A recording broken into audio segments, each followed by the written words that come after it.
থেকে আমার বুকের রক্ত যন্ত্রণা নিয়ে কারখানাটা কাজলে রেখেছি, অথচ তুমি আমাকে ফোনের অবাদ দিচ্ছ।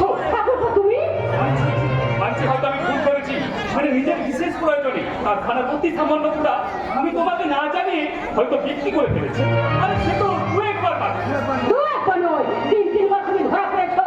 এতবার সত্য করার পরেও তুমি নিজেকে পাল্টাওনি। আমার কাছে গোপন খবর আছে, কত কিছু রাখতে তুমি কাজ লড়ে মাল পাঠাই করেছো। কে বলেছে খোদা? তুমি? আমি যদি ওই চুরির বগড়াটা আমি আমার পকেটে পড়েছি, তবু বিবেক বলে তো একটা কথা আছে স্যার। যার নিমক খেয়েছি তার সাথে নিমক আরমি করলে ঈশ্বর কি আমায় মাফ করবেন? তার জন্য আমি আপনার কারবারে কেরোসিন, আপনি যে 5 জনের মাল পাচার করেছেন সেটা ফাঁস। পাগলের মতো চাকা বলছো, একটা প্রমাণ হয়ে আমি দুজনেই ফেসে যাবো। বলছি এই ব্যাপারটাকে চেপে যাও। নিজের বিবেককে আর আমি চেপে রাখতে পারবো না স্যার। আমার বিবেক আছে কি উঠেছে, তাই আমি সব কথা ফাঁস করে দেবো। মানে দুঃখের কথা কি বলবো মাসিমা, আজ 15 বছর ধরে আপনি আপনার স্বামী এতে নিরুদ্দেশের খবরটা জানেন, সেটা সম্পূর্ণ মিথ্যে। আসলে আপনার স্বামীকে খুন করা হয়। না, আমি তোমার কথা বিশ্বাস করি না। তুমি মিথ্যে কথা বলছো, তুমি মিথ্যে। মিথ্যে নয় মাসিমা, মিথ্যে নয়। আমি সব প্রমাণ সংগ্রহ করে ফেলছি। আপনার স্বামীকে কত কিডন্যাপ করা হয়, তারপর তাকে কুপিয়ে কুপিয়ে খুন করা হয়।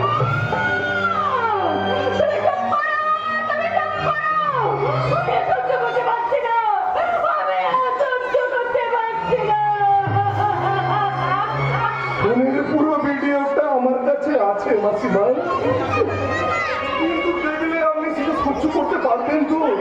মানে কতটা নির্মম ভাবে, কতটা কষ্ট দিয়ে তাকে খুন করা হয়েছে। আর কে খুন করছে জানেন? আপনার ওই ঘোর সত্য বিভীষণ, ওই দেবরাজ দত্ত।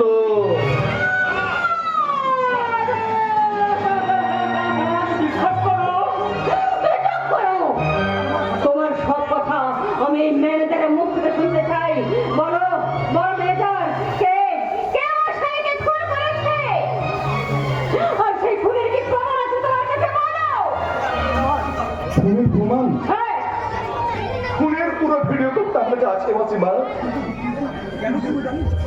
কিন্তু সেই ক্লিপটা কেন দেব জানেন?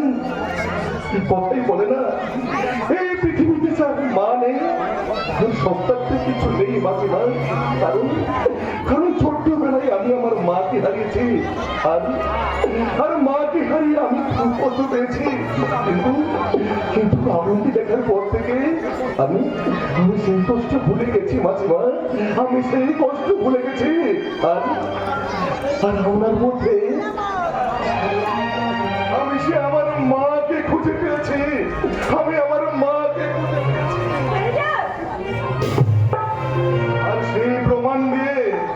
আর সেই প্রমাণ দিয়ে খুনিকে শুধু ফাঁসিতেই ঝোলাবো না, আর সেই সাথে ঢেলে দিলাম আপনার কারবারের গন্ধে।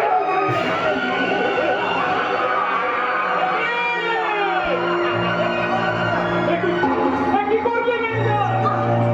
বলছেন তো মানুষটাকে তুমি খুন করে দিলে। না করলে আপনি আর আমি দুজনে ফেসে যেতাম স্যার। খুনি যদি করবে তাহলে তো ওর কাছে দাদা খুনের কথা হাত করবে কেন? আরে ভেবেছিলাম স্বামীর মৃত্যুর খবর শুনে বুড়িটা এমনিতেই হাটকেল করে মারা যাবে। আরে মরবে কি? হাতটা এত শক্ত যে আমাদের মারতে আসছে। আরে তাই তো স্যার হাতটা একটু চালাতে বাধ্য হলাম। পুরোপুরি মরেছে তো।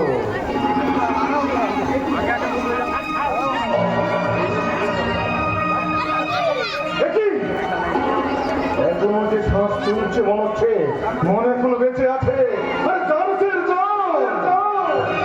আমি তো অর্ধেক কাজ নিজেই শেষ করে ফেলেছি। আরে বাকি কাজটুকু আইনের গলা টিপে ওই বডির মৃত্যুটা নিশ্চিত করুন। ঠিকই বলেছো, শত্রুকে কখনো অবহেলা করতে নেই, মানে দুর্বল ভাবতে নেই।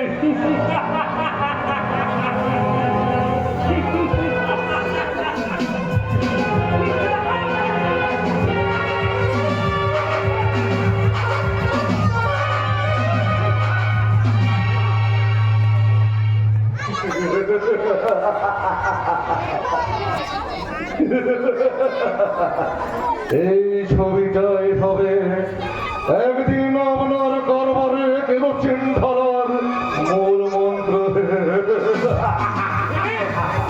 একবারে খতম করে দিয়েছি, কিন্তু রাস্তা পেলে দেখুন কি করবো। আরে কিচ্ছু করতে হবে না স্যার, পুলিশকে ফোন করবেন, পুলিশ এসে লাশ নিয়ে যাবে। কি পাগলের মতো যা তা বলছো, পুলিশ আসলে তো আমরা দুজনেই ফেসে যাবো। আরে কি যে বলেন স্যার, আরে নাটকের শুরুতে যদি ভিলেন অ্যারেস্ট হয়ে যায় তাহলে কি আরো পাবলিক নাটক দেখবে? মানে কাছে আসুন বলছি।